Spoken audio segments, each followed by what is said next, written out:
আসল গল্প থেকে আমি চ্যানেল আলোকিত পাবন আপনাদের সবাইকে শুভেচ্ছা জানাচ্ছি। আজকে এমন একটি গল্প বলবো যে গল্পটা হচ্ছে সচরাচর আমরা দেখি কিন্তু তাদের ভিতর নেই।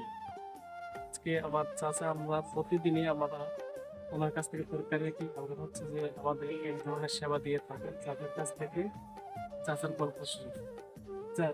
চাচা তো যতটুকু জানি যে সেই দুপুর আসলে রাত্র 10টা পর্যন্ত বাসা থেকে।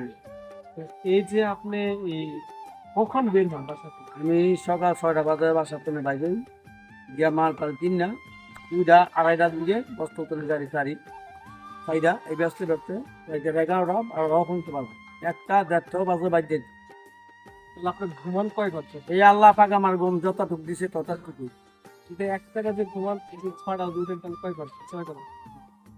আরো আগে যেতে হয় 6টা বাজে 1টা বাজে বাসায় গিয়া 1টা বাজে বাসায় গিয়া 1টা বাজে ঘুমাই পড়ে না গোসল টোসল করে দুগাল লাগি 4 ঘন্টা আপনি 5 ঘন্টা 4 ঘন্টা 3.5 ঘন্টা এর মধ্যে আমার আপনার যে এই যে কষ্ট করে মানে এটাকে সপ্তাহে কয় দিন?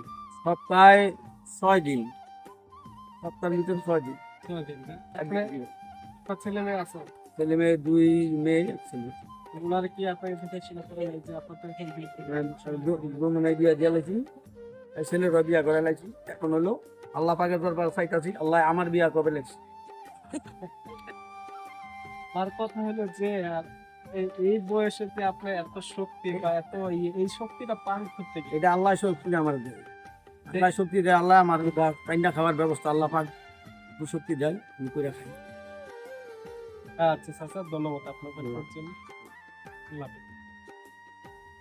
গল্প শোনার কারণ হচ্ছে যে আমরা যারা ইয়াং জেনারেশনে আছি অলস মানে খালি বলি যে পারি না করি না উঠতে পারি না বা কাজ করার ইচ্ছা নাই তাদের জন্য আজকে এই গল্পটি ডেডিকেশন করলাম।